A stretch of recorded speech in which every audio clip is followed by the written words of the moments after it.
Hanap mo ba ay good vibes mula sa mga storyang hatid ay good news?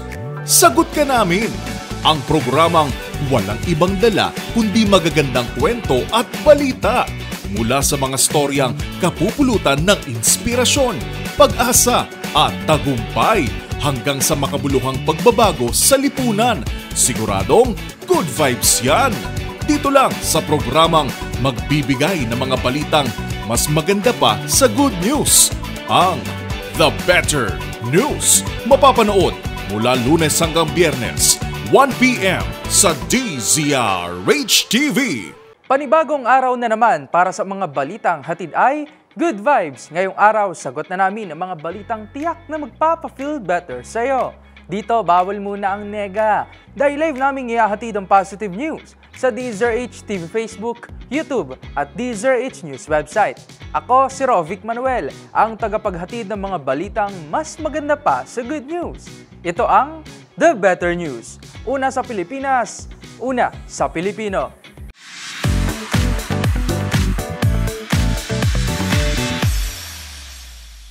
Una sa ating The Better News ngayong araw, pinangunahan ng Pilipinas ang pagdiriwang ng ASEAN Social Work Day 2025 upang kilalanin ang kontribusyon ng mga social worker sa pagtugon sa mga kalamidad at ang papel nito sa climate change resilience. Ang iba pang detalye, panoorin sa report ni Dustin Bayog. Pinangasiwaan ng bansa sa pangunguna ng Department of Social Welfare and Development o DSWD ang pagdiriwang ng ASEAN Social Work Day ngayong taon. Itinalagang pinuno ng Philippine Senior Officials Meeting on Social Welfare and Development ang naturang ahensya sa aktibidad na layong bigyang pagkilala mahalagang papel ng mga social worker para mapatatag ang bawat komunidad sa harap ng mga kalamidad at sakuna. Ayon kay DSWD Secretary Grex Gatchalian, mahalagang bigyang pugay ang pagsisikap ng mga social workers sa kanilang serbisyo, lalo na sa mga pamilyang apektado ng kalamidad tulad ng bagyo, pagbaha at iba pang emergency. Dinalawan ito ng ilang mga miyembrong estado ng ASEAN at sa pakikipagtulungan ng United Nations Children Fund o UNICEF. Sa ilalim ng temang Recognizing the Vital Role of Social Worker at DRRCR, ipinakikita ng aktibidad ang mahalagang papel ng mga social worker bilang mga pangunahing tumutugon sa mga anumang uri ng sakuna. Para sa DZRH TV, ito si Dustin Bayog. Una sa Pilipinas, una sa Pilipino.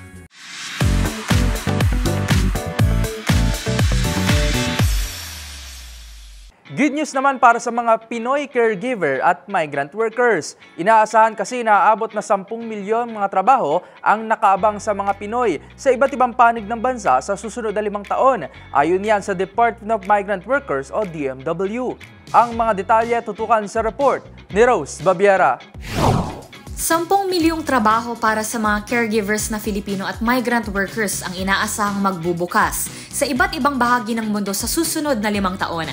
Ayon sa Department of Migrant Workers o DMW, mangangailangan ng global care economy ng 10 milyong manggagawa hanggang sa taong 2030. Ang bilang ay batay na rin sa datos na mula sa World Health Organization o WHO. Ayon kay DMW Undersecretary Patricia Conanan, hindi maikakaila na kilala ang mga Pinoy pagdating sa magagaling na nurses, caregiver at nursing assistant. Dagdag pa ng kagawaran, nais nila na paghusayan pa ang caring culture sa bansa na natural nang meron sa mga Pilipino. Samantala, inanunsyo naman ng DMW na 4,000 trabaho sa ibang bansa ang kanilang inalok para sa mga kababaihan sa isinagawang job fair sa Robinson's Galleria noong Biyernes lamang March 21 bilang bahagi ng National Women's Month. Para sa DZRH TV, ito si Rose Babiera. Una sa Pilipinas, una sa Pilipino.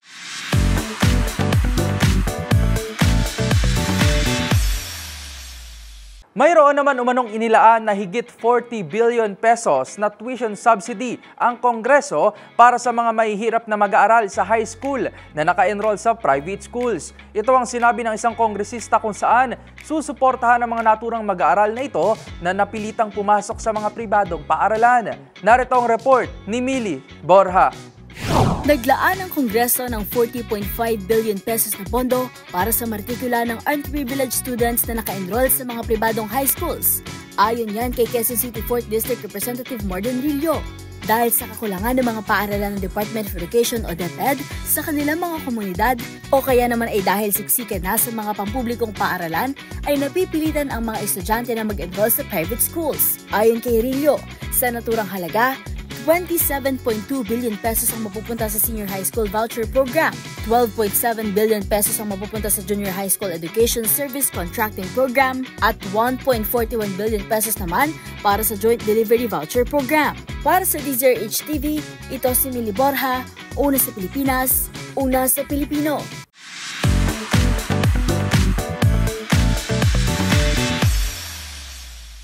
Samantala, ginawa ng triple ng Department of Agriculture o DA ang buwan ng alokasyon nito para sa mga benepisyaryo ng 29 peso per kilo rice program. Dito, maaari nang makabili ng hanggang 30 kilo kada buwan ang mga naturang benepisyaryo bilang pagtugon sa pangangailangan sa mas abot kayang presyo na bigas.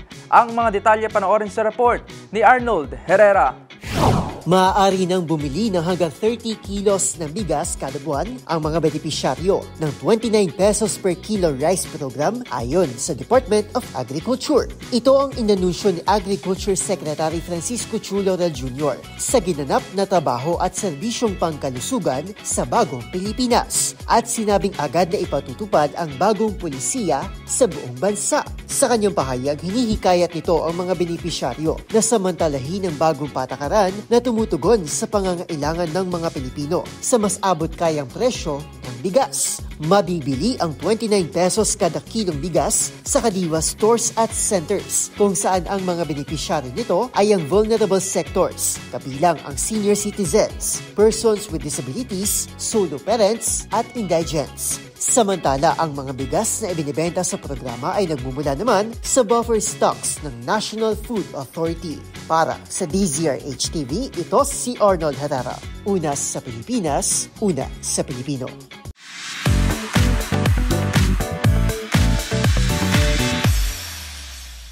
Upang masugpo ang mabilis na pagkalat ng fake news at maling impormasyon sa social media, handa umanong makipagtulungan sa kamera ang social media application na TikTok upang labanan ito. Ang iba pang detalye tutukan sa report na ito. Nakahanda umanong tumulong at makipag-ugnayan sa Tri-Committee ang TikTok Philippines upang labanan ang pagkalat ng fake news sa Pilipinas. Ayon kay TikTok Policy Manager Pichi Paderna, sa naging pagdinig kasama ang TRICOM, hindi aniya nila hahayaang magamit ang kanilang plataforma sa pagkakalat ng mga mali at peking impormasyon na maaaring magdulot ng panganib sa lipunan. Inihayag din ni Paderna na higit 4 na milyong videos na ang kanilang tinanggal mula Hulyo hanggang Setyembre noong 2024 dahil sa mga paglabag sa community guidelines ng TikTok. Dumaraan muna kasi aniya ang mga naturang video na ito sa masusing pagsusuri gamit ang teknolohiya bago ito ilabas sa social media platform. Dagdag pa nito, umaasa rin ang TikTok sa mga independent fact-checkers at ulat mula sa komunidad na tukuyin ng fake news na lumalaganap. Dito, makikipagtulungan naman ang TikTok sa kamera upang makuha ang links ng mga video na may maling impormasyon upang ma-endorso sa kaukulang departamento ng platform. Para sa DZRH TV, ito si Rovic Manuel. Una sa Pilipinas, una sa Pilipino.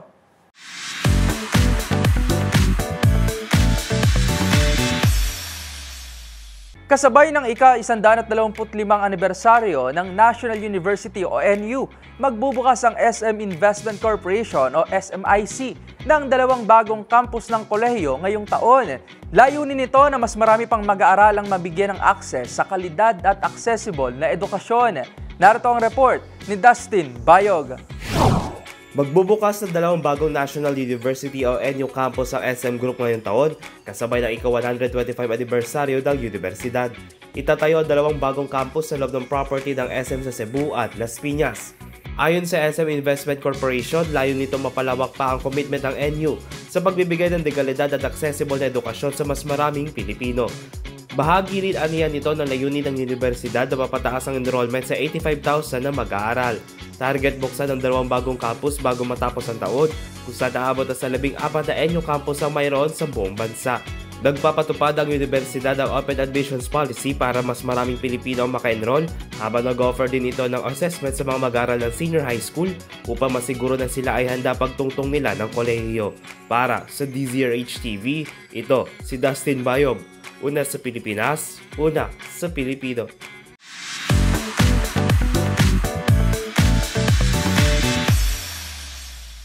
Sa iba pang balita, nakuha naman ng lalawigan ng Malabon ang Guinness World Record para sa may pinakamahabang linya ng mangkok ng pansit. Kung paano nila ito nasungkit, panoorin sa report ni James Galange. Binasag ng lungsod ng Malabon ang world record pagdating sa longest line of busog noodles o ang pinakamahabang linya ng mga mangkok ng pansit.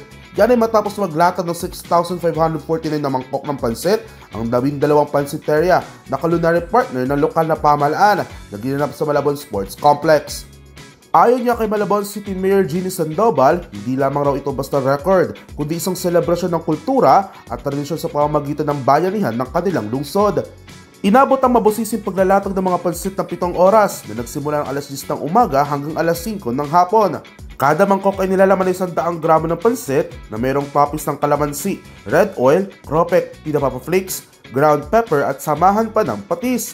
Samantala, nabasag ito ang record na naitala ng China na mayroong 3,364 bowls na nailatag ito noong 2019. Para sa DZRH TV, ito si James Galange, una sa Pilipinas, una sa Pilipino.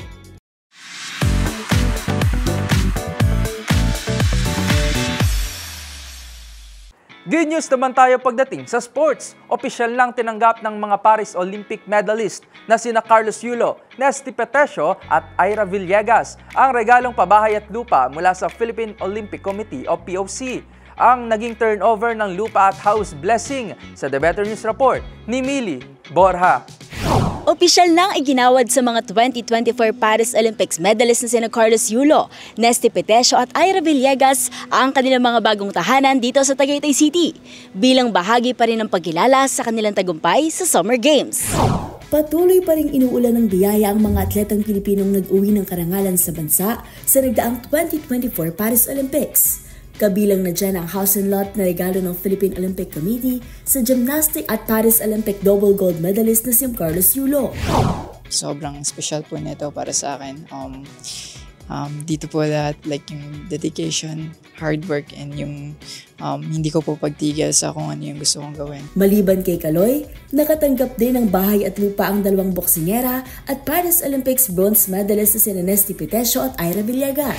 Sobrang malaking bagay po ito dahil dati nga nakatira lang kami sa ilalim ng puno ng rambutan, trapal yung dingding, yung bubong. So wala kaming permanent na tirahan, wala kaming sariling bahay. And ito na ngayon, madaming bahay na binibigay. So, yung isang bahay na hiniling ko kay Lord, sobra ngayon yung binibigay.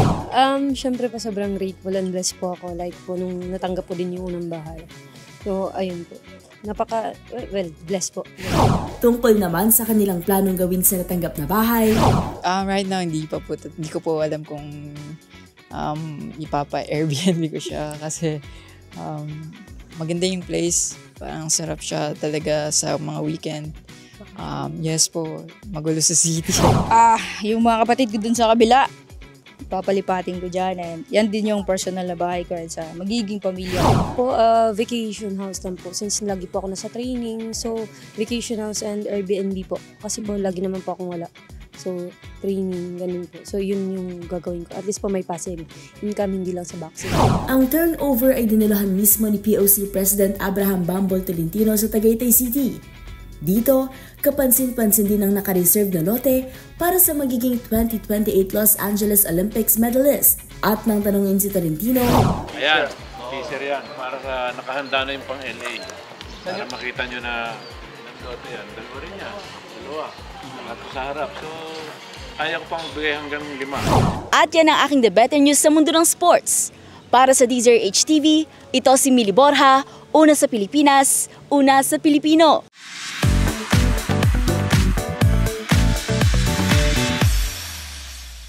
At syempre, The Better News naman tayo sa mundo ng showbiz. K-drama star Sung Joong Ki, bagong ambassador ng isang Filipino-owned health and wellness brand. Ang iba pang detalye panoorin sa report na ito. Newest brand ambassador ng IM Worldwide, ang K-drama star na si Sung Joong Ki. I am Sung Joong Ki. I am ready. I am worldwide. Ito ang kauna-unahang brand partnership sa Pinas ng South Korean actor na minahal sa kanyang mahusay na pagganap sa mga pinagbidahang serye gaya ng Descendants of the Sun, Vincenzo at Reborn Rich.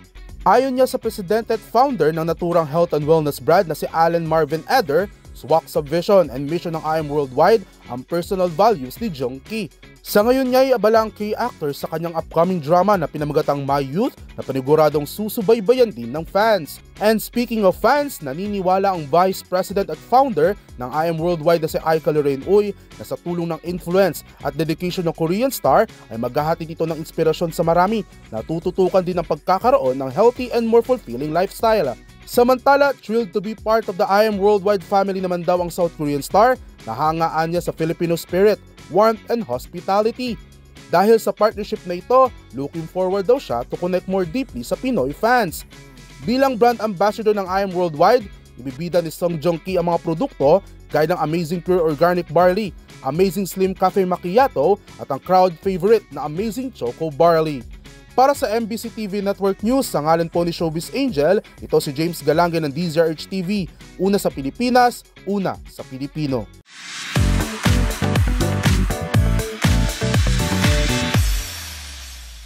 At yan na po mga balitang Pampa-Feel Better para sa inyo. Magkita-kita po tayo muli bukas para sa ating panibagong Good Vibe episode. Kaya naman, para sa ating mga live streamers sa website, palagi lamang pong tumutok. At kung may gusto kayong i-share na balitang hatid rin ay good vibes, i-comment nyo na yan sa ating comment section. Tandaan, libre lang ang umiti at maging masaya. Kaya naman, huwag mo na itong ipagkait sa iba. Good vibes lang, ito ang The Better News. Para sa DZRH TV, ito si Rovic Manuel. Una sa Pilipinas, una sa Pilipino.